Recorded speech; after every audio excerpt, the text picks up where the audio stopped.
So I've always had a passion for football commentary, even as a kid, which might sound weird because as well as liking the players, obviously, I always admired a lot of the commentators as well. And completely out of the blue, I studied media at college and at uni. So I kind of went into journalism, but the football thing was always bubbling away in the background. And then there was just literally, thanks to my dear old Nan, she noticed in the local paper one day that Carshalton Athletic were looking for a press officer. So I just decided to throw my hat in the ring and see what would happen. I worked at Carshalton for almost a decade or so, and they basically the chairman wanted to bring in like a video component to the club to film games so they could make match highlights, and then basically from there it grew into doing interviews pre-match, post-match with the fans, with like the manager, the players, etc., etc.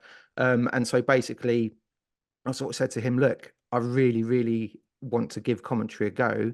And he was like, yeah, great. If it adds value to the overall TV package, go for it. I struggle to think how I did it sometimes, literally on like one given game. I think I turned up, I did all the pre-match interviews. I was running the Twitter account. I was writing notes for a match report. I was doing the tannoy. I was getting people cups of tea and coffee at half time. I was doing the commentary. Yeah, it basically all melded into one. So in terms of giving me that experience and the ownership of the role, it was absolutely fantastic. Obviously, if you were working at Premier League Championship level, there's umpteen stats websites and the Premier League website you can go to, etc. So there are resources at non-league level which are really helpful. Football web pages being probably the primary one. But then you go to clubs' own individual websites. You can look at local news outlets, that sort of thing, and just gather as much information as you can. Goal scorers, past results, a little bit of history, and then basically I spend a couple of hours, maybe 48 hours before a match, compiling notes and stuff and getting stats ready and all that sort of thing. But yeah, sometimes clubs don't have a very good website and you can't find any information on there.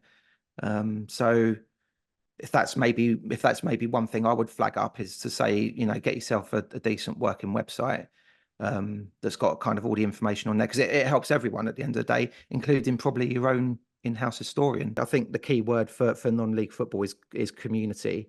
And I think if you do come into it, you quickly find that the people that have been at a particular club for years and years will welcome you in, really friendly. And then this culture just kind of overtakes you. And before you know it, you're going to games even when you don't need to. You're wearing a scarf around town. It's fantastic.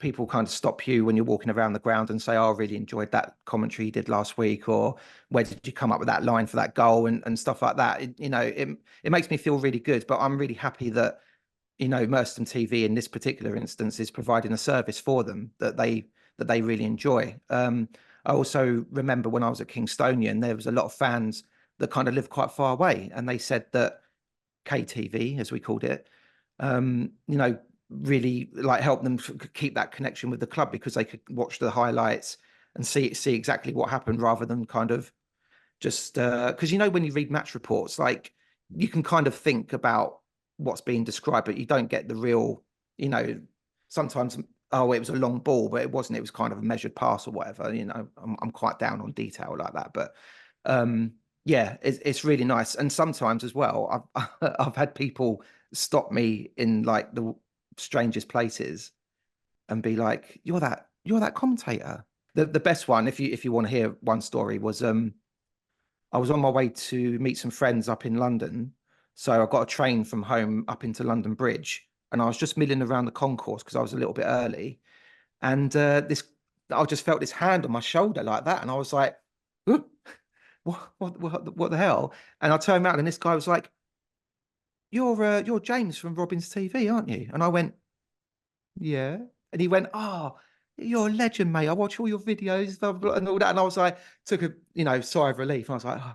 And we just started chatting about Carshalton and non-league football. But again, that kind of shows the reach of the game. In terms of commentary, I would say Carshalton against Barnet in the FA Trophy. third round. So we got quite deep into the competition. The home game ended 3-3, even though we were 2-0 down at half time. Bobby Price scored an equalising penalty, I think, in the 90th minute to make it 3-3. And I think if you watch the video highlights of that, I think I do say I'm losing my voice by the end, because there was just so much going on, so much drama. That was really good. And sticking with Carshalton as well, the following season in the FA Cup, we got to the first round proper, and we played Boston United. But the game before that, I would probably highlight against Dagenham and Redbridge, because they were in the National League at the time. And we beat them 2-1 with a Ricky Corboa left-footed winner, which none more surprised than probably himself with his left foot at that time. And that was really good, because it sparked, when the first round proper was being on advertised on the BBC, etc. They used a little clip of Ricky's goal.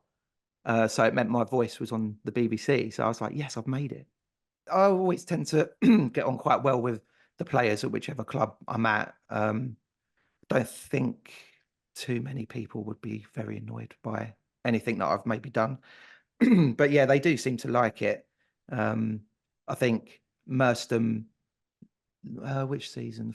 The first season, Michael Isaiah, central midfield player. He was at Carshalton for quite a few seasons when I was there. Never a glimpse of goal from him. Never, like, didn't have it in his locker. If he did have a shot, never on target. He comes to Merstham against Leatherhead at home. We're losing 1-0. I'm not joking, Owen. He pings one in 35 yards. Top corner. He literally came onto it. He slauntered onto it and just pinged it in 35 yards. And I think I started singing, Michael Isaiah, your defense is terrified. But his celebration was just to stand there and be like, what? We've got, they've got a kick off again. Come on, let's go. And it's just like, you just get those little moments there where you're like, I think, because now he can go back and look on that. And if I've heightened it a little bit, then that's great. But yeah, I do get a little sense of accomplishment if I come up with a little line or two.